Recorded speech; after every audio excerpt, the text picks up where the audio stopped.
I'm Jason Oliveira, and this is my story. I made a video about a couple weeks back about my life, and I asked if I could just play it, so I'm just gonna go ahead and cue that video.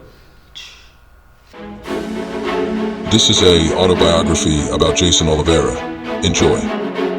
With two older brothers and a younger sister, he learned the value of camaraderie and competition from an early age. His brothers, each with their unique personalities, were his first role models and his fiercest competitors. Together, they created a tapestry of memories filled with laughter, sibling rivalries, and endless adventure. As a child, sports played a significant role in shaping his character and providing him with some of the best moments of his life.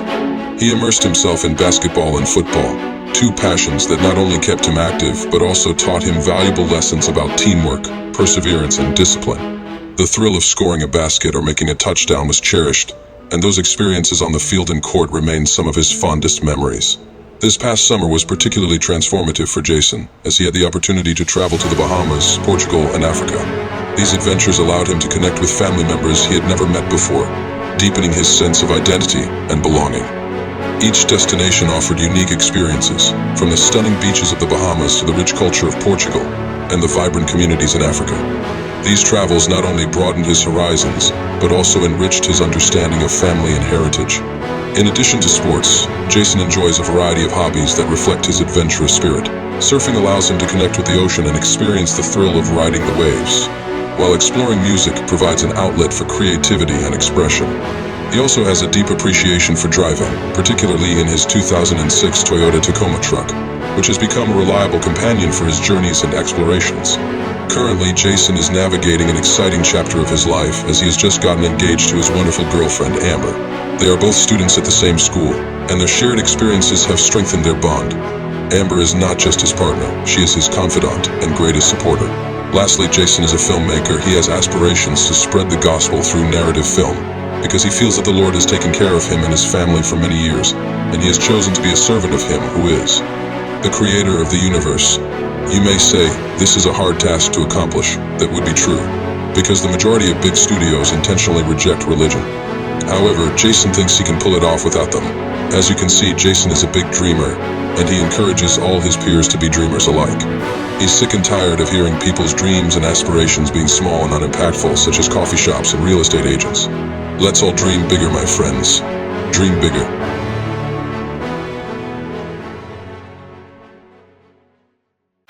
Moving on, Christ played a significant role in my life the past 10 years. I first came to Christ, I like to say, when I was really little, because my parents would take me to Easter services, and I'd give my life to the Lord every single time. Lord, I surrender. But I don't know if I knew what I was doing or not, but I didn't go to church or anything like that. We would go once every Easter or Christmas. And so when I finally was exposed to Christianity at school, by myself, just through a Christian club after school program, is when I was oh, I recognize this, right? I knew what this was. And because of the pastor, because he was honestly just so fun to hang out with, I was I want to keep going in this. I was attracted to it. However, within the next 5 years, that was 7th grade, so within the next 5 years, I kind of, it was always a battle between my church life and my school life, right? It was always a battle. The way I saw it was church or fun, and those two were not mixing. But I was so wrong, but I'll get into that.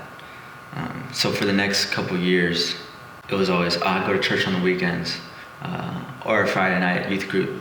But my idea of fun was the usual things you do in high school. You probably know what that means. It wasn't until junior year I was all right, Lord, I want to fully give my life to you, but I need to have fun still. I need to have fun.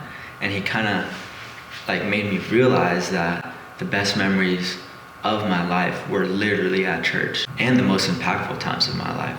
It's the most powerful and most fun. And how could I say that I can't have fun with him? So that's one. And then the second battle within me was that I didn't know why smoking was bad, or I didn't know why sex was bad. And not saying that I was doing those things, I didn't know why they were bad, so I didn't want to surrender that. And the reasons why I didn't know they were bad was because I never looked. I never looked for a reason. I wanted those things to be good so that I could do them. But that's not how things work. So I came to realize that the way he made us was to be one man, one woman. And if we're doing that before marriage, that's an emotional connection I have to another woman while I'm married to my future wife, you know what I mean? And then with smoking, honestly, doing it was just so revealing to me why it was called the devil's lettuce, because all of my thoughts, all of my actions when I was doing that stuff, it was totally pushing me away from the Lord.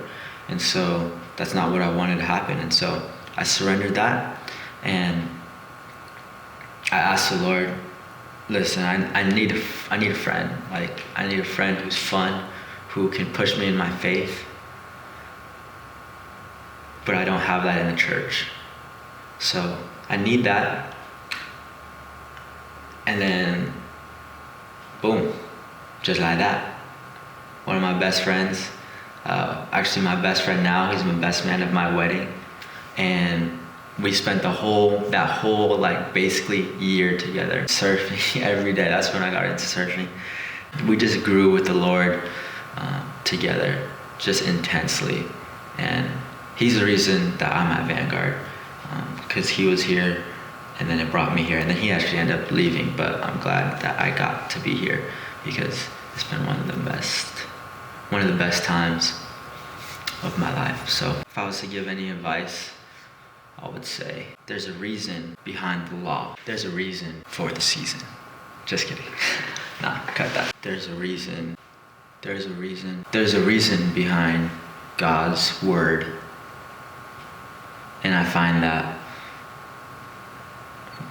when I live according to his law, I'm able to have the most fulfilled life that I can possibly have. Because I've tasted and seen that life in high school. Life with Jesus is so much better.